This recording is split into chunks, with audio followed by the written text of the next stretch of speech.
rekan-rekan sekalian, pada hari ini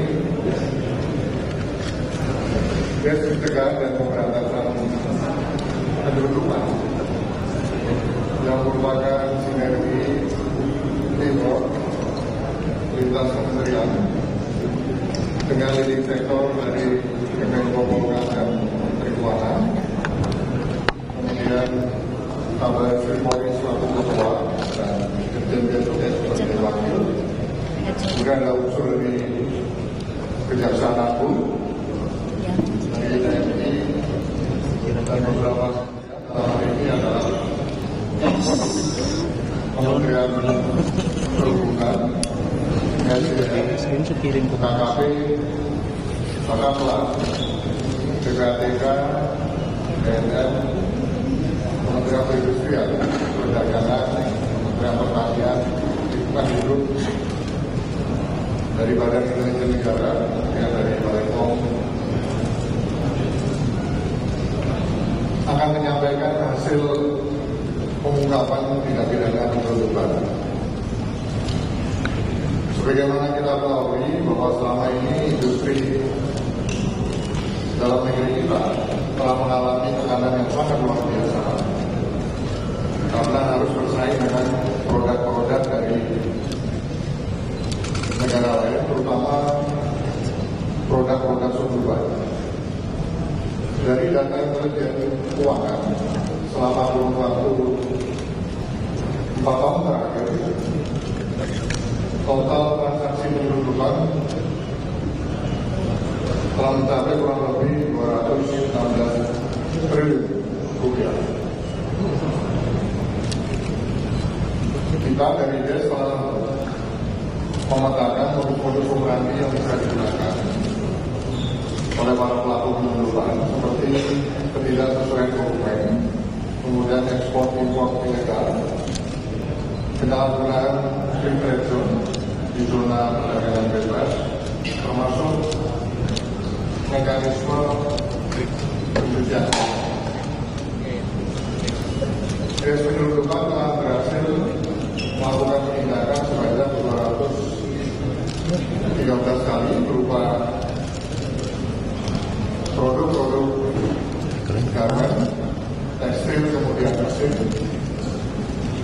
elektronik, rokok, minuman keras, kemudian narkotika dan lain sebagainya. Nah, sekali lagi ini merupakan bukti keseriusan daripada pemerintah. Tentunya dengan pelaksanaan seluruh kementerian lembaga yang telah disebutkan tadi, yang saat ini telah hadir bersama-sama melakukan sinergi kemudian kerjasama setelah terpadu di dalam pemberantasan penyelundupan. Karena pemerintah sebagaimana tadi telah dijalankan ingin menciptakan iklim ekonomi yang sehat sekaligus memastikan keadilan bagi seluruh pelaku usaha industri di dalam negeri kita. Kasus-kasus yang akan dipublish pada hari ini juga merupakan puncak daripada gunung es dari kasus-kasus penyelundupan yang ada selama ini, sehingga jadi komitmen pemerintah akan terus mengungkap dan mengejar kasus-kasus penyelundupan lainnya. Di samping upaya penindakan, kita juga melakukan upaya-upaya preventif, termasuk memberikan warning di titik-titik rawan jalur penyelundupan, serta meningkatkan awareness masyarakat di daerah rawan penyelundupan. Hari ini juga akan dilakukan pemusnahan beberapa barang bukti secara simbolis hasil daripada penindakan yang sama-sama nanti akan bisa kita lihat setelah rilis ini. Menyampaikan keterangan terkait dengan hasil pengungkapan tindak pidana penyelundupan pada hari ini. Saya persilakan. Terima kasih Bapak Menko Polhukam, Bapak Menko Polhukam Jenderal Polisi Purnawirawan Budi Gunawan, yang juga disertai Pak Wamenko Polkam, Bapak Letnan Jenderal TNI Purnawirawan Ludwig Frederick Paulus, Sesmenko Legend TNI Teguh.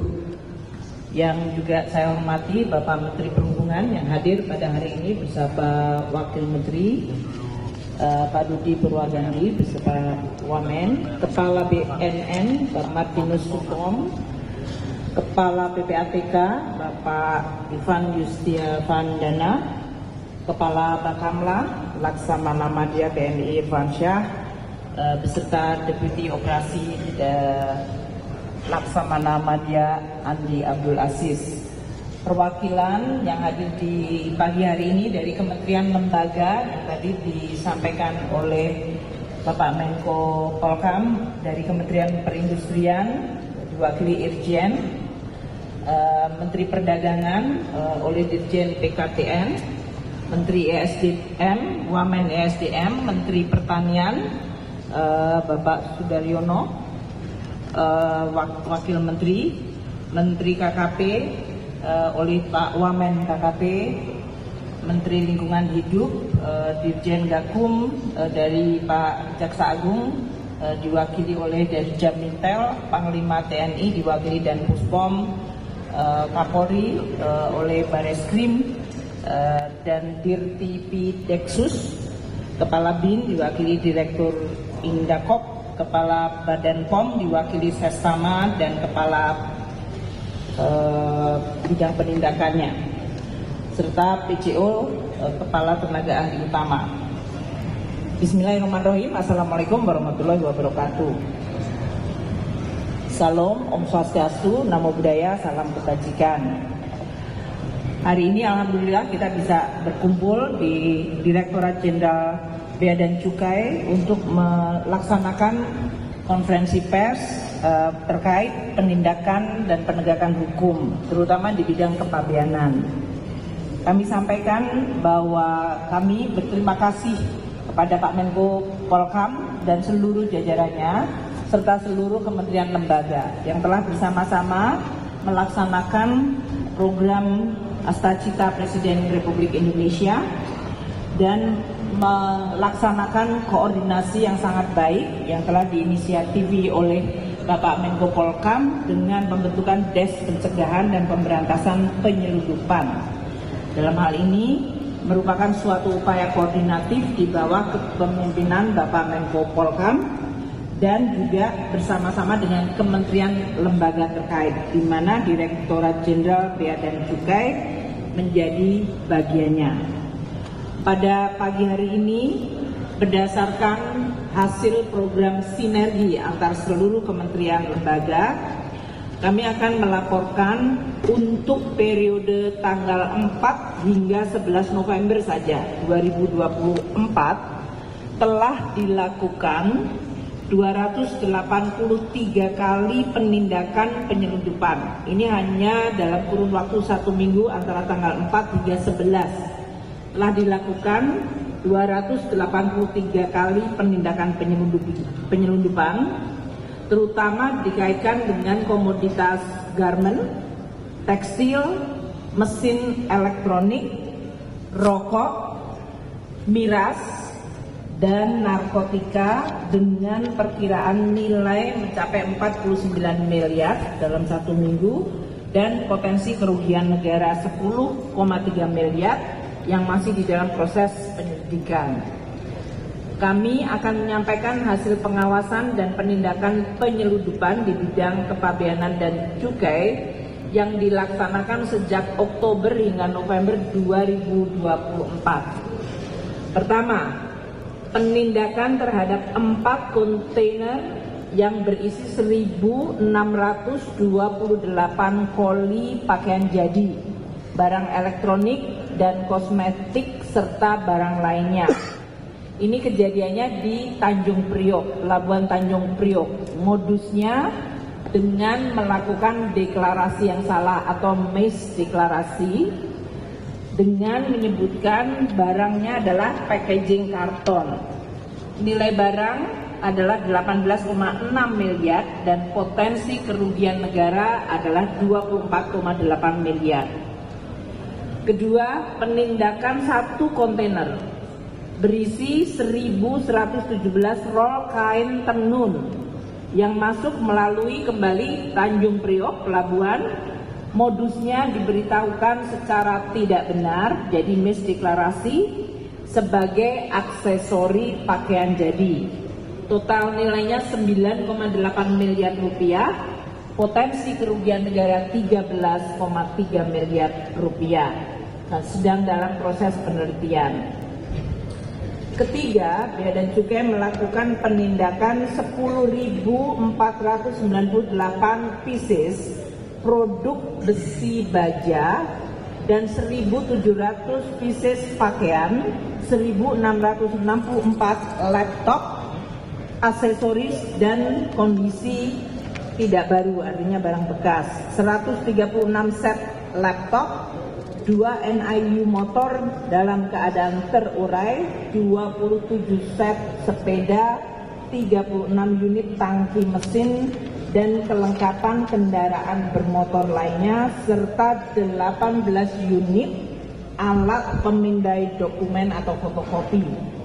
Modus dari penyelundupan adalah memberitahukan jenis barang yang tidak benar untuk menghindari larangan terbatas yang ditetapkan oleh kementerian terkait.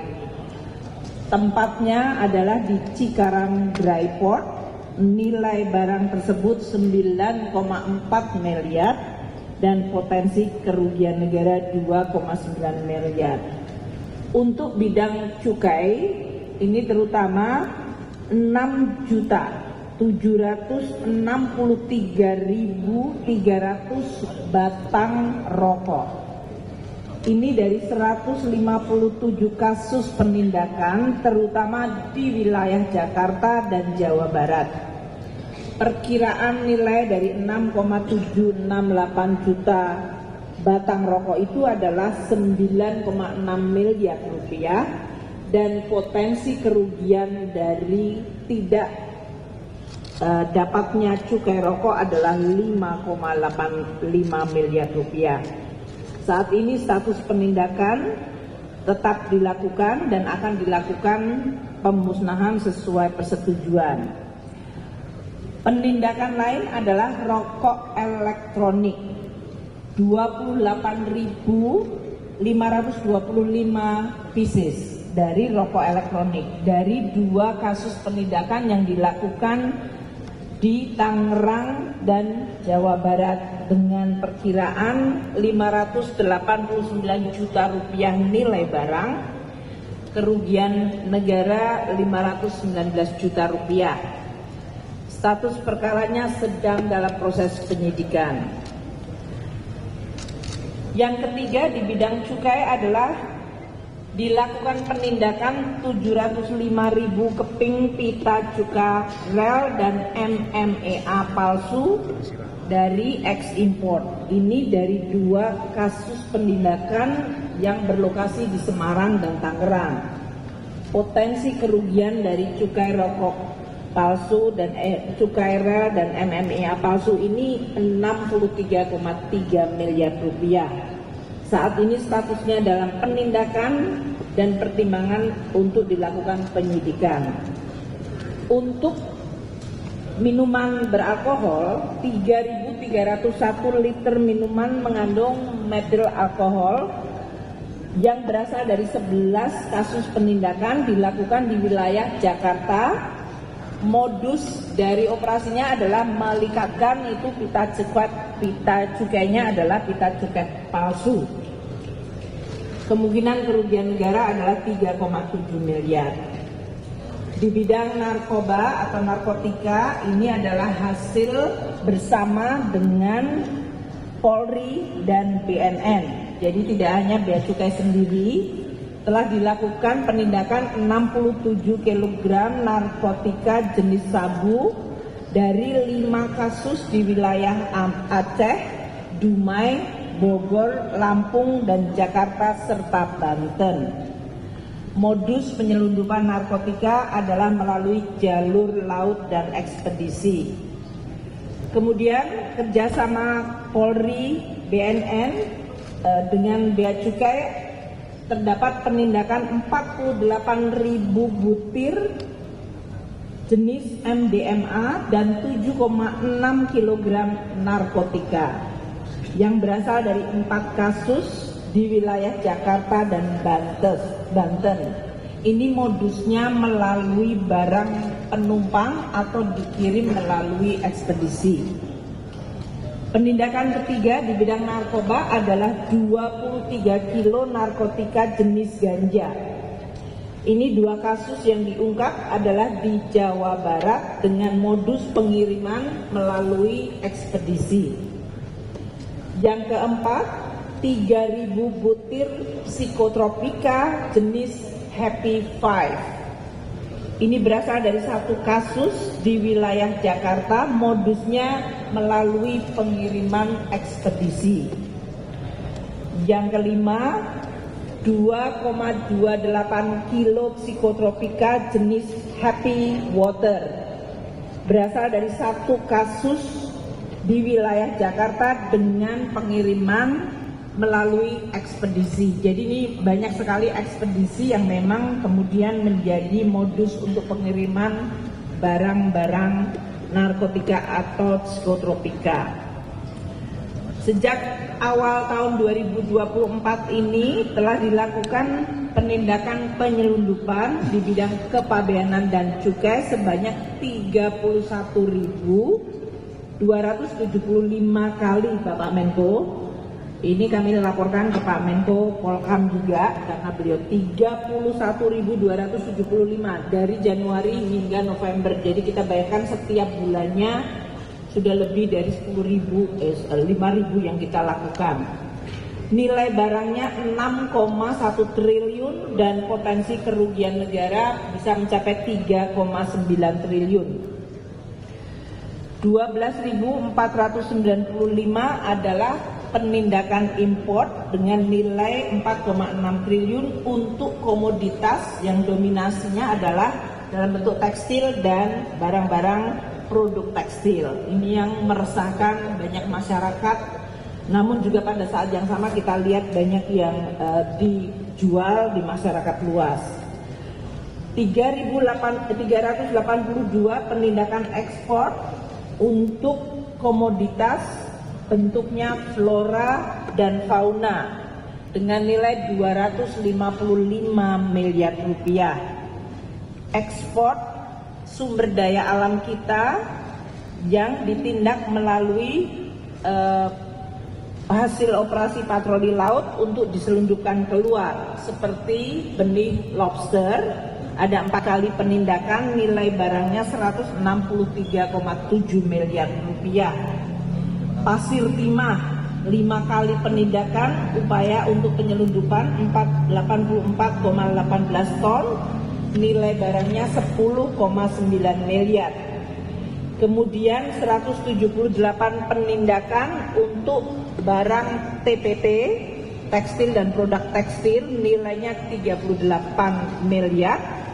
Dan 18.225 penindakan di bidang cukai terutama untuk rokok untuk 710 juta barang, nilainya 1,1 triliun. Ini yang dilakukan teman-teman Bea Cukai. Tentu kami hanya bisa melakukan dengan kerjasama yang baik di bawah Pak Menko Polkam dan terus mendapatkan dukungan yang luar biasa tadi dari aparat penegak hukum maupun dari TNI dan juga dari BIN. Hasil penindakan penyelundupan itu sejak awal 2024 sudah 183 dalam status penyidikan tindak pidana dan ada 193 orang yang sudah dalam status tersangka. Untuk itu kami mampu untuk memulihkan penerimaan negara untuk mendapatkan ultimum remedium sebesar 55,6 miliar dari 1.390 penindakan bidang cukai.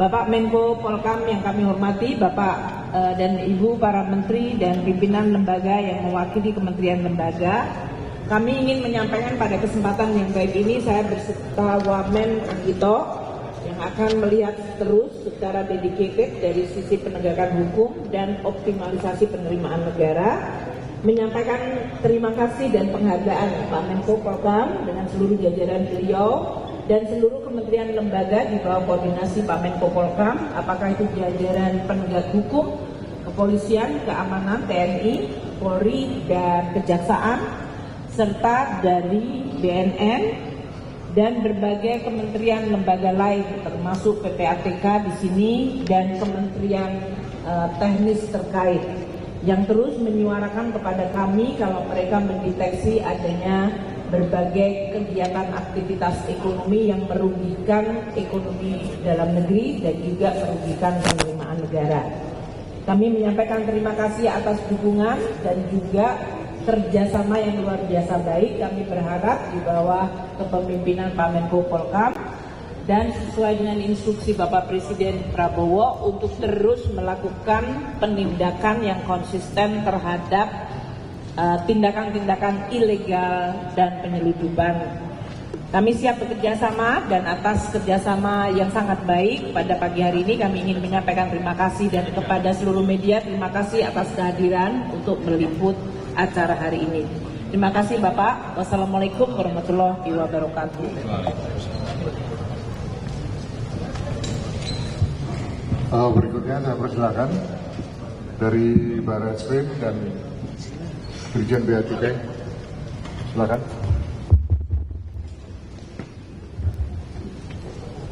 Terima kasih Bapak Menko Polhukam atas waktu yang diberikan. Bismillahirrahmanirrahim. Assalamualaikum warahmatullahi wabarakatuh. Selamat siang, salam sejahtera bagi sekalian. Om Swastiastu, Namo Buddhaya, salam kebajikan. Yang terhormat Bapak Menko Polhukam RI, Bapak Jenderal Polisi Profesor Budi Gunawan, dan yang kami hormati untuk Ibu Menteri Keuangan, Ibu Sri Mulyani, hadir juga Bapak Menteri Perhubungan RI, dan juga Bapak Kepala BNN, Kepala PATK, dan hadirin sekalian dan rekan-rekan wartawan yang kami banggakan. Baik, mohon izin Bapak Menko, kami sampaikan permohonan maaf bagi Bapak Kapolri yang sedianya hadir pada hari ini. Beliau mewakilkan pada kami untuk hadir di acara konferensi ini karena beliau ada acara di Makobrimob Polri. Kami ingin menyampaikan bahwa apresiasi yang sebesar-besarnya atas kerja keras dedikasi seluruh tim yang terlibat dalam program kasus ini, dan juga Polri mendukung penuh seluruh upaya yang dilakukan oleh Des Pencegahan, Penyelundupan, Pemberantasan di bidang kepabianan dan cukai, khususnya terhadap komunitas garmen, tekstil, mesin elektronik, rokok, miras, narkotika, dan lainnya, dalam hal menjaga ketertiban dan kedaulatan ekonomi negara. Perlu kami sampaikan juga bahwa sebelumnya Satgas Selundup ini sudah juga mengungkap, Bapak, ada beberapa hal yang diungkap, yaitu masalah penyelundupan pakaian bekas dan juga hal lainnya, yang tentunya setelah kami total ada sekitar 1.883 bal dengan total kerugian negara sebesar 3.276 miliar, dan tentunya akan kami tingkatkan terus untuk program ini, dan perlu kami laporkan juga untuk Des Narkoba juga minggu lalu sudah kami ekspos. Mungkin ke depan kami akan terus tingkatkan dalam hal ekspos agar masyarakat tahu bahwa kita bekerja semaksimal mungkin dalam berantas hal-hal yang mempersulit kehidupan masyarakat. Perlu kami sampaikan juga bahwa Polri akan selalu bekerja sama dalam menindak tegas praktik penyelundupan di Indonesia sebagaimana menjadi atensi Bapak Presiden Prabowo Subianto dalam program Astrategia. Dan juga Polri menghimbau pada seluruh masyarakat untuk turut berperan aktif dalam memberikan informasi terkait praktik penyelundupan di wilayahnya masing-masing. Itu saya Pak Menko yang kami sampaikan. Sekian, terima kasih. Wassalamualaikum warahmatullahi wabarakatuh. Dua lagi, yang pertama setelah ini dari TNI yang diwakili oleh Komandan Pusat POM, dan terakhir dari BNN. Saya persilakan. Baik Bapak, terima kasih. Assalamualaikum warahmatullahi wabarakatuh. Selamat pagi dan salam sejahtera bagi kita semua. Shalom, Om Swastiastu, Namo Buddhaya, salam kebajikan. Yang terhormat Bapak Menko Polhukam RI, Bapak Jenderal Polisi Purnawirawan Profesor Dr. Budi Gunawan, yang kami hormati Menteri Keuangan RI, Ibu Sri Mulyani Indrawati, Menteri Perhubungan RI, Bapak Dudi Purwagandi, Kepala BNN RI, Komjen Pol Dr. Martinus Kom, Kepala PPATK, Bapak Ivan, serta pejabat undangan yang hadir di sini. Pertama-tama kita panjatkan puji syukur kehadirat Allah SWT karena kita masih diberikan rahmat sehat sehingga kita bisa hadir di sini. Pertama-tama kami ucapkan terima kasih atas undangannya. Jadi perlu kami laporkan Bapak, jadi TNI dengan terutama dengan Bea Cukai sudah melakukan kerjasama. Jadi ada beberapa kegiatan-kegiatan yang selama ini kita melakukan operasi bersama. Dengan ada beberapa perkara yang kita waktu itu ada penyelundupan gading, jadi melalui Bandara Suta, di mana adalah pelakunya adalah oknum TNI yang sekarang sudah kita tindak lanjuti dan sedang menjalani hukuman. Kemudian perlu kami sampaikan juga bahwa kemarin kita atas seizin Panglima TNI membentuk Satgas Deks Judi online, penyelundupan, narkoba dan korupsi. Jadi kemarin kita juga melaksanakan apel gelar kesiapan pasukan untuk penegakan hukum.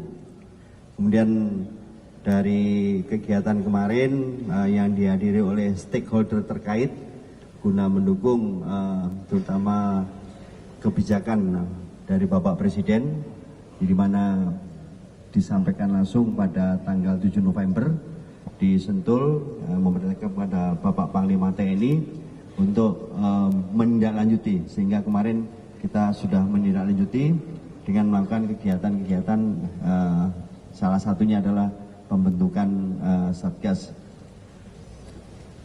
Ke depan, jadi kami akan tetap berkolaborasi. Kami akan mendukung bersinergi dengan Bea Cukai dalam rangka mendukung pendapatan, jadi pendapatan pemasukan negara, Ibu.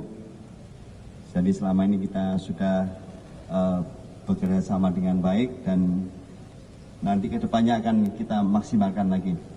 Demikian Bapak dari kami akhiri, wabillahi taufiq walhidayah. Assalamualaikum warahmatullahi wabarakatuh.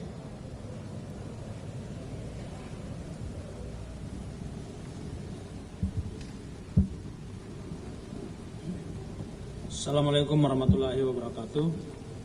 Yang kami hormati dan kami banggakan Menteri Koordinator Bidang Politik dan Keamanan Bapak Jenderal Purnawirawan Dr. Budi Gunawan SH, Profesor Dr. Budi Gunawan SH.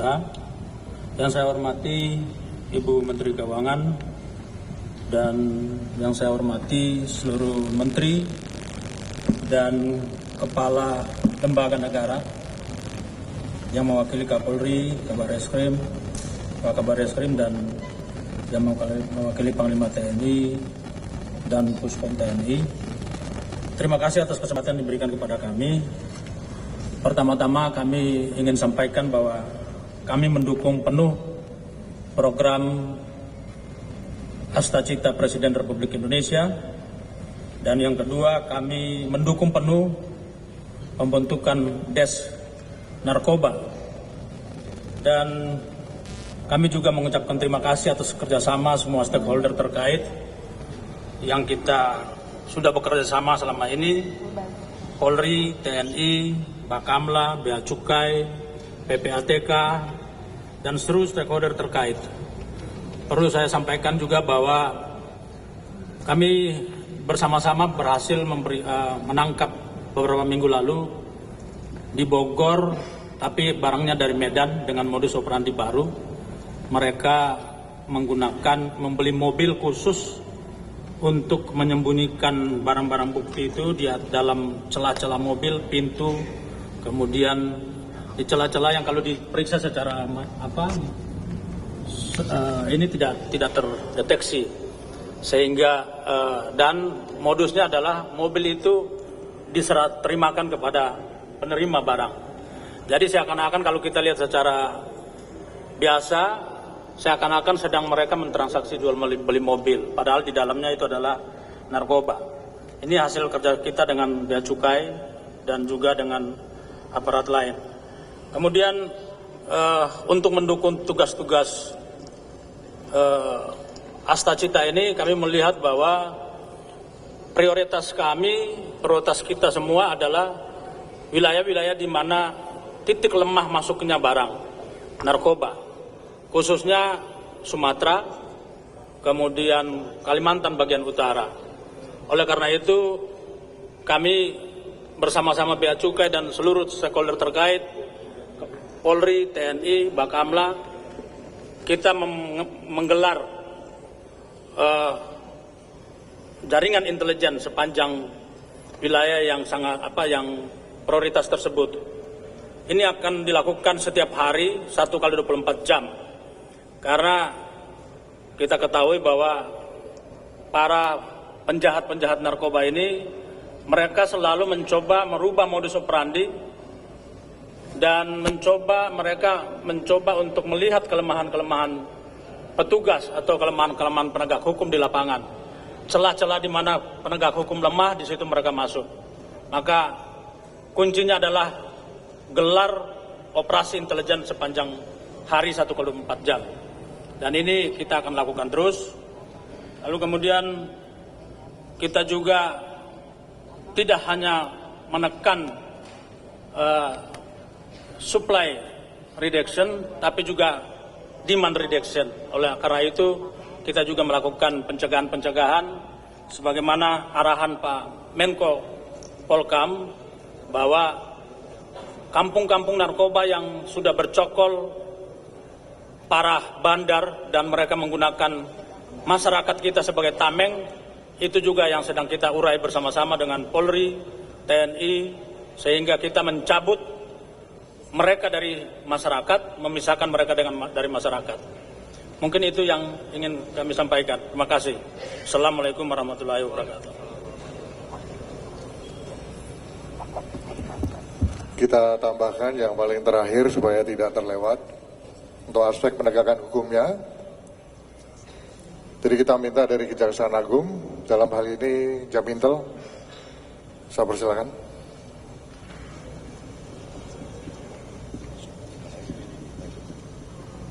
Tes. Assalamualaikum warahmatullahi wabarakatuh. Yang terhormat Bapak Menko Polhukam, Bapak Jenderal Polisi Budi Gunawan, yang terhormat Ibu Menteri Keuangan dan Bapak Menteri Perhubungan, yang kami hormati semua pimpinan lembaga kementerian yang berkenan datang dalam acara pagi hari ini. Kami dari Kejaksaan Agung setelah mendengar dari apa yang disampaikan Ibu Menteri Keuangan dalam rangkaian sinergitas kelebihan dalam mendukung proyek Astacita Presiden Prabowo, kami dari Pitsus maupun dari Pidum menyiapkan semua penuntut umum terbaik, Pak, dalam rangkaian bagaimana kita menindaklanjuti proses semua perkara yang berlangsung ini dalam proses penuntutan yang nanti akan berdampak efek jera. Sudah tentu bahwa dari dalam proses penanganan perkara ini akan ditindaklanjuti dalam proses penuntutan yang akan kita bawa kepada persidangan. Karena itu kita siap, Pak Menko, di dalam rangka menindaklanjuti semua perkara yang akan berlangsung. Mungkin itu singkat yang bisa kami sampaikan kesiapan kami dari Kejaksaan Agung, Bapak. Dan mohon maaf atas ketidakhadiran Pak Jaksa Agung, beliau ada acara tidak bisa ditinggalkan. Demikian, terima kasih. Assalamualaikum warahmatullahi wabarakatuh. Baiklah rekan-rekan sekalian,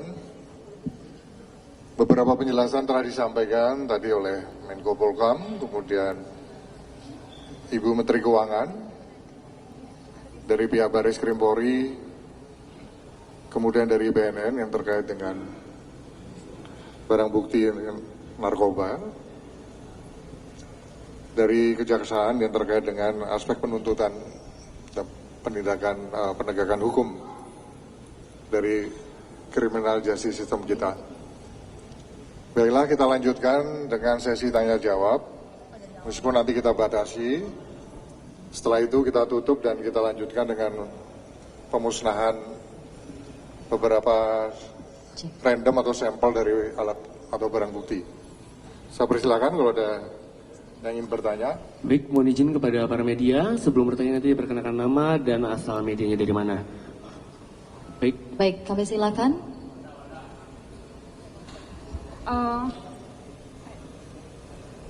Boleh lah ya?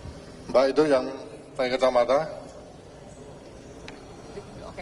Selamat pagi menjelang siang Pak Menko, Bu Menkyu, dan Bapak-Bapak sekalian. Saya Dian Pak dari DTC News. Saya ada pertanyaan Pak. Kalau melihat dengan barang hasil penindakan yang makin beragam Pak, tentu ke depan juga bakal lebih macam-macam ya Pak ya, termasuk untuk modusnya. Boleh dijelaskan ya sih Pak dari Des Pencegahan dan Pemberantasan Penyelundupan ini strategi untuk mencegah makin banyaknya barang yang mencoba masuk ke Indonesia seperti apa? Terima kasih Pak. Saya persilakan Bu, dari Dirjen Bea Cukai atau Ibu. Baik, tadi pertanyaannya bagaimana mencegah. Pertama tentu tadi dari berbagai tindakan yang dilakukan, baik itu di bawah Bea dan Cukai, tapi juga dari sisi kementerian lembaga terkait seperti tadi Polri, TNI, BNN, Kejaksaan, dan juga PPATK. Kita bisa melihat modus-modus yang digunakan, sehingga juga kita perlu untuk terus merapikan. Pak Menko Polhukam dalam hal ini terus menekankan koordinasi, itu penting sekali. Data yang kita peroleh, baik itu adalah data yang sifatnya passenger, penumpang atau yang melakukan tindakan, kemudian traffic dari barangnya itu sendiri, tadi disampaikan entah itu menggunakan ekspedisi atau tadi menggunakan melalui kurir orang, dan arus dari uangnya. Ini PPATK menjadi sangat penting. Ini akan memberikan intelijen dan oleh karena itu kita perlu bekerja sama.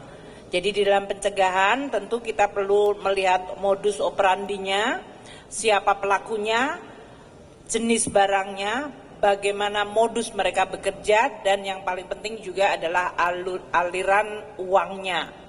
Ini akan memberikan kita lebih banyak dan lebih lengkap apa yang disebut tadi pola dari berbagai tindakan ilegal, entah penyelundupan maupun berbagai illegal activity.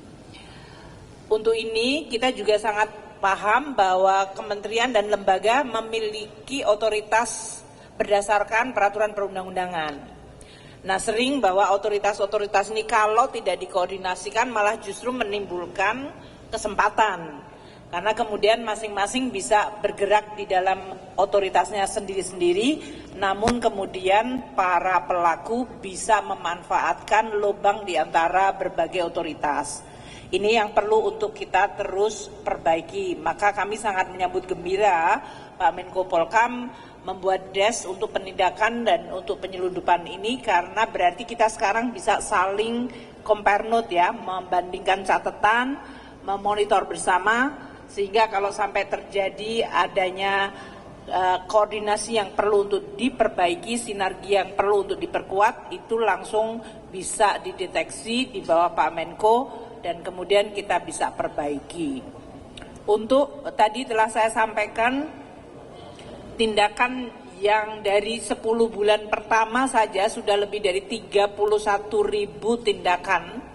Ini menggambarkan rata-rata lebih dari 3.000 per bulannya. 3.000 per bulan itu setiap hari seperti yang tadi disampaikan oleh Kepala BNN, ya memang betul. 7 hari seminggu, 24 jam itu memang jam kerja kita. Karena jumlah penindakan atau usaha untuk penyelundupan itu puluhan ribu. Dan ini berarti memang membutuhkan kewaspadaan dari kita semua. Untuk hal-hal yang sifatnya adalah policy regulasi untuk pencegahan tadi ya, upamanya pencegahan karena adanya banjir barang dari suatu negara ke Indonesia untuk barang-barang tertentu kayak TPT ini. Maka kita bekerja sama dengan kementerian terkait seperti Menteri Perindustrian, di sini ada dari Kementerian Perindustrian, Kementerian Perdagangan untuk melihat pola-pola itu, dan kalau memang ada upaya dumping, maka kita bisa melakukan bea masuk anti dumping, atau kalau memang itu ada tindakan-tindakan ilegal berdasarkan perdagangan dari barang-barang yang mengancam industri kita, kami di Kementerian Keuangan siap untuk bekerja sama. Kayak kemarin Menteri Pertanian untuk masalah susu, kalau kita bicara TPT, kita bisa mengeluarkan peraturan Menteri Keuangan untuk bisa mengatur adanya halangan atau tindakan pencegahan melalui bea masuk maupun berbagai langkah-langkah lainnya. Mungkin itu yang bisa saya sampaikan Pak Menko. Terima kasih. Saya menambahkan untuk aspek pencegahan atau preventif, termasuk memberikan warning dan melaksanakan razia di titik-titik rawan jalur penyelundupan serta meningkatkan awareness masyarakat di daerah-daerah rawan penyelundupan. Ini terus akan kita lakukan. Baiklah, silakan berikutnya. Baik, terima kasih Bu Menteri dan juga Pak Menko. Kita lanjut ke pertanyaan berikutnya. Kami silakan untuk memperkenalkan diri dan asal media, Mas.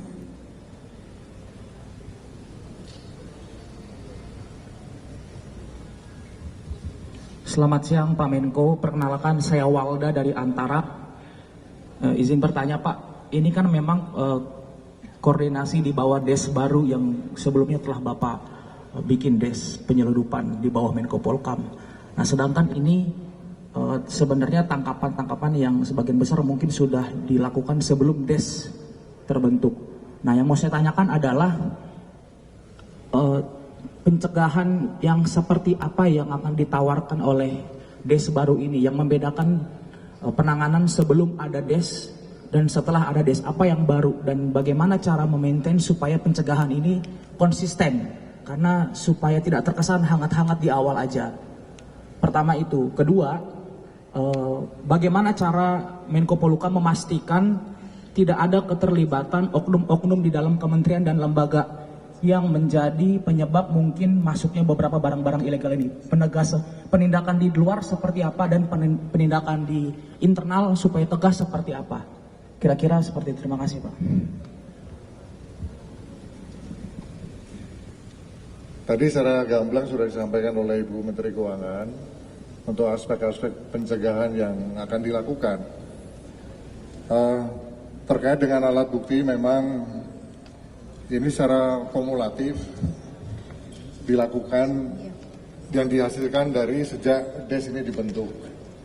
Ada sekian kali penindakan yang telah dilakukan tadi sebagaimana telah disampaikan.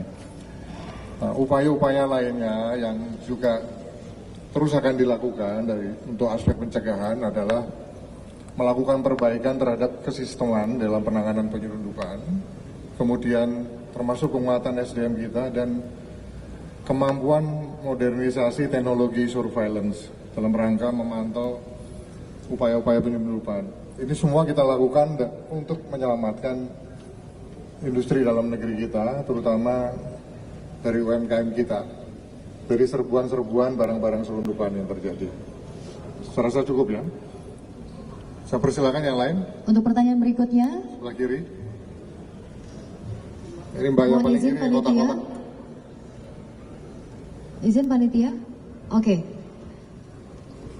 Ya, silakan Mas yang sudah memegang mikrofon. Oh ya, selamat pagi. Nama saya Stefano dari Reuters.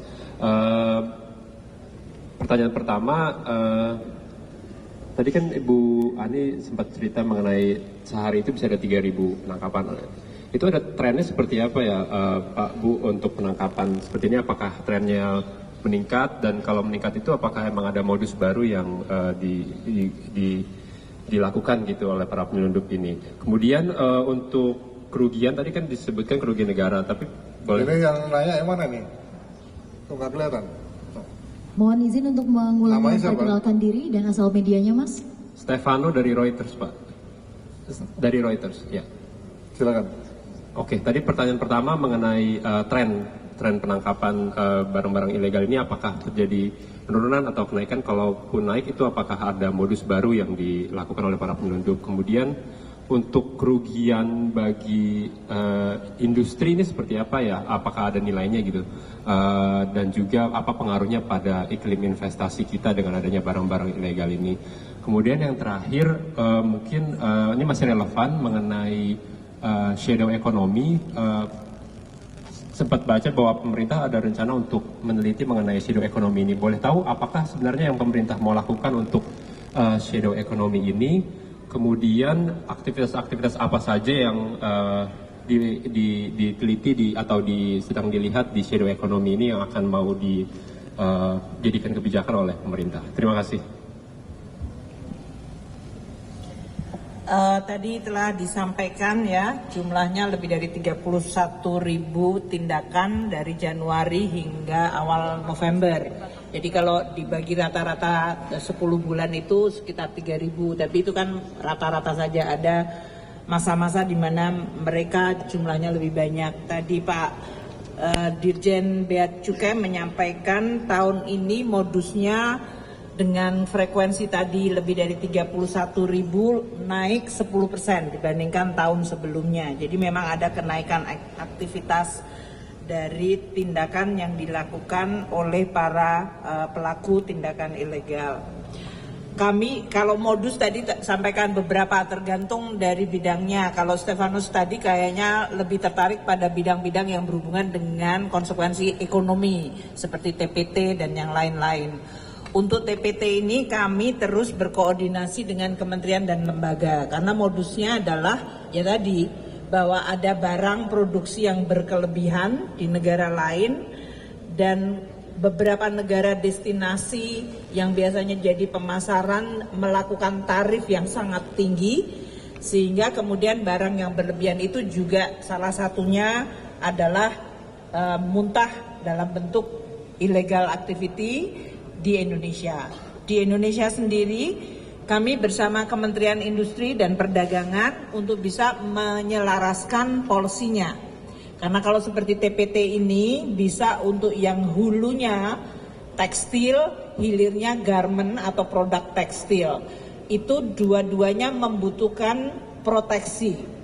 Nah, kalau diproteksi tinggi di jenis hulunya, maka produksi garment di dalam negeri juga akan mengalami dampak karena berarti bahan bakunya naik. Kalau kita lepaskan di hulunya, hilirnya senang, hulunya tidak senang. Jadi ini yang koordinasi kami untuk beberapa komoditas yang waktu itu sudah dibahas di bawah Menko Perekonomian seperti TPT, keramik, elektronik, itu kita koordinasi dengan kementerian terkait.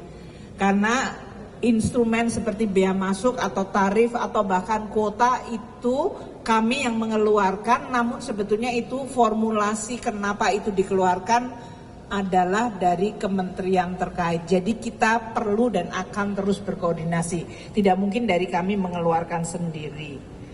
Untuk berbagai tindakan illegal activity kita akan terus melakukan mapping bersama dengan kementerian terkait. Maka kami dalam hal ini Pak Anggito sudah bicara dengan Pak Sua, Wamen kita ke Pak Menko Polkam untuk tindakan-tindakan yang tadi telah menjadi perhatian. Untuk penegakan hukum kita juga Menteri Hukum dan Menko Hukum kita sampaikan juga. Mapping dari kegiatan illegal activity itu beda sekali dengan underground economy atau informal activity. Jadi ini semuanya mungkin nanti kita akan lihat.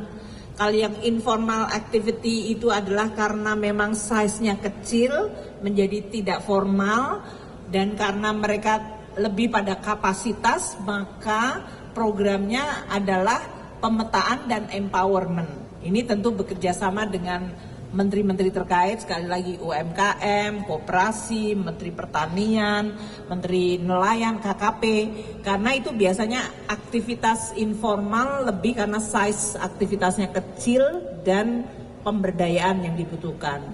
Tapi kalau underground ekonomi adalah sifatnya avoidant, untuk mengavoid atau untuk menghindari pajak, maka itu mappingnya akan berbeda, dan ini yang sekarang sedang dilakukan oleh Pak Anggito bersama tim pajak, bea cukai dan PNBP. Apakah ini adalah menghindari pajak dan PNBP di dalam rangka seperti kemarin untuk CPO kelapa sawit adalah dari lahannya, luas lahannya, dari reporting, under reporting atau transfer pricing, maka tindakannya akan berbeda. Kalau underground ekonomi sifatnya ilegal, ada kriminalnya seperti judi online dan lain-lain, maka kami dengan Pak Menko Polkam. Jadi memang nanti aktivitasnya akan bervariasi, tapi namanya sekarang seperti dimasukkan dalam satu illegal activity, underground ekonomi dan informal atau pseudo ekonomi, apapun namanya. Kita nanti akan secara bertahap melakukan pemetaan bersama-sama dengan menteri-menteri terkait dan dalam koordinasi para Menko. Mungkin itu ya. Terima kasih. Baik, terima kasih Bu Menteri. Mohon izin, apakah ada tambahan dari Pak Bu Menko? Sudah. Ada sedikit tambahan dari saya terkait dengan strategi yang dilakukan oleh Des Pencegahan dan Pemberantasan Penyelundupan. Dalam rangka untuk mencegah arus masuknya barang-barang selundupan, tentu pendekatan yang digunakan dari hulu dan hilir. Kalau dari hulu tadi sudah disampaikan, lebih mengedepankan aspek preventif gitu. Untuk aspek hilirnya, yaitu penegakan hukum, sebagaimana tadi disampaikan oleh Barreskrim maupun Kejaksaan Agung. Tidak kalah penting, aspek lainnya adalah perbaikan pada kesisteman dan bisnis proses. Bu Menteri Keuangan sangat paham akan hal ini dan tadi telah disampaikan. Aspek lainnya adalah meningkatkan sinergi dan koordinasi seluruh kementerian lembaga terkait dan semua hadir hari ini dalam rangka untuk berkomitmen mendukung dan sekaligus berkontribusi dalam rangka pemberantasan penyelundupan.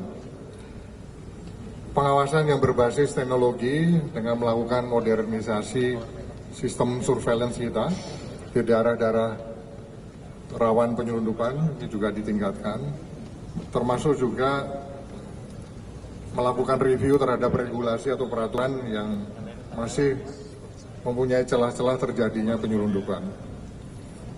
Di samping itu yang tidak kalah penting adalah peningkatan kualitas sumber daya manusia kita untuk memastikan bahwa seluruh petugas yang bekerja di lapangan ini transparan dan akuntabel.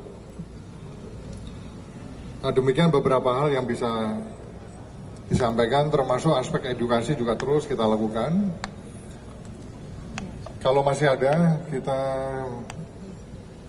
tadi yang kotak-kotak ini terakhir ya. Siap, silakan Mbak. Silakan. Selamat pagi Bapak Ibu, saya Dova dari Bloomberg Technos, mau izin meminta tanggapan spesifik ke ESDM dan juga Kementerian Perindustrian. Tadi kan kalau disebutkan ada penyelundupan ekspor berupa pasir timah ya Pak, mungkin boleh dijelaskan Pak itu tuh maunya diekspor ke mana, dan juga untuk bagian modusnya itu apakah juga masih sama menggunakan ekspedisi dan lain sebagainya, mungkin boleh dijelaskan secara rinci Pak. Dan juga mau bertanya ke Kementerian Perindustrian, kalau tadi kan disebutkan TPT dan baja, ini kan berkali-kali yang menjadi komoditas diselundupkan ya Pak. Nah, kalau dari Kementerian Perindustrian ngelihat kenapa sih TPT dan juga baja ini berkali-kali menjadi barang yang selalu masuk ke Indonesia, dan sebenarnya apakah ada cara gitu yang bisa dilakukan oleh pemerintah untuk mencegah masuknya penyelundupan TPT dan juga baja ke Indonesia? Terima kasih.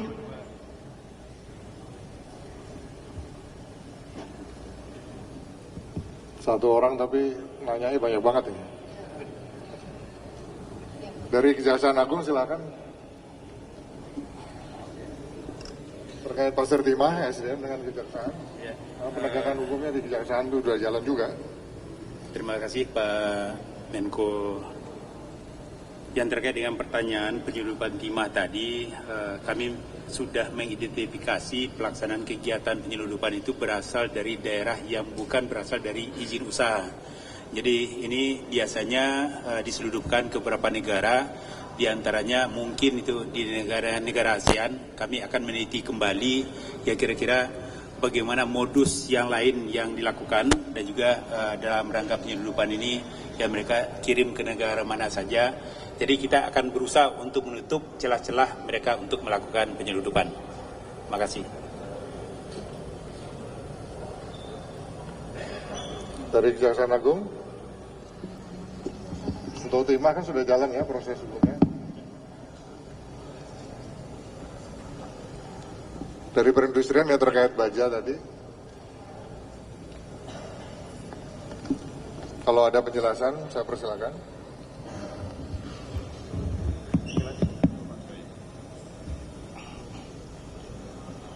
Terima kasih. Assalamualaikum warahmatullahi wabarakatuh. Selamat pagi, salam sejahtera untuk kita sekalian. Om Swastiastu, Namo Buddhaya, salam kebajikan. Yang saya hormati Bapak Menko Polkam, Bapak Jenderal Purnawirawan Profesor Budi Gunawan. Yang saya hormati Ibu Menteri Keuangan, Ibu Sri Mulyani Indrawati, Bapak Ibu sekalian yang tidak bisa saya sebut namanya satu persatu, yang saya hormati. Berkait dengan pertanyaan tadi, produk TVT dan baja, memang pada prinsipnya produk-produk tersebut harus dibendung. Karena apa? Karena itu mengurangi perlindungan terhadap industri dalam negeri. Nah, ini juga banyak yang harus disinergikan. Saya mengapresiasi acara pada hari ini karena mendukung cita-cita Presiden Bapak Prabowo Subianto. Dan selanjutnya selain penindakan penyelundupan ini juga sangat terkait dengan produk-produk yang dihasilkan dalam negeri. Jadi perlindungan pasti diperlukan. Dan selanjutnya saya minta, karena ini hanya sebagian kecil dari langkah-langkah untuk melindungi industri dalam negeri. Banyak kebijakan-kebijakan yang harus disinergikan, baik itu kebijakan fiskal, baik itu kebijakan teknis di sektor kementerian masing-masing, itu tidak lain dan tidak bukan harus mendukung perlindungan terhadap industri dalam negeri. Karena kita tahu industri pengolahan non-migas atau manufaktur itu menyumbang PDB yang besar terhadap pendapatan negara. Terima kasih, saya apresiasi sekali acara pagi ini. Mungkin itu jawaban saya. Assalamualaikum warahmatullahi wabarakatuh. Baiklah rekan-rekan media sekalian, saya rasa cukup untuk sesi tanya jawab. Sekali lagi kami menjelaskan bahwa strategi yang kami gunakan dari Des Pencegahan dan Pemberantasan Penyelundupan ini dari hulu sampai dengan hilir. Termasuk tadi aspek pseudo-ekonomi untuk penghindaran pajak, ini sudah masuk juga di dalam timeline rencana kegiatan sebagaimana disampaikan oleh Menteri Keuangan. Lembaga-lembaga lainnya dari keuangan, yaitu PPATK, kemudian Kementerian Keuangan, Badan Intelijen Negara, ini secara intens juga terus memberikan report masukan-masukan terhadap target yang akan dilaksanakan oleh DES. Sekian dan terima kasih. Kita akan mengupdate terus setiap perkembangan capaian-capaian dari DES ini. Saya akhiri dan kita lanjutkan dengan acara pengusahaan nanti. Sekian dan terima kasih. Wassalamualaikum warahmatullahi wabarakatuh.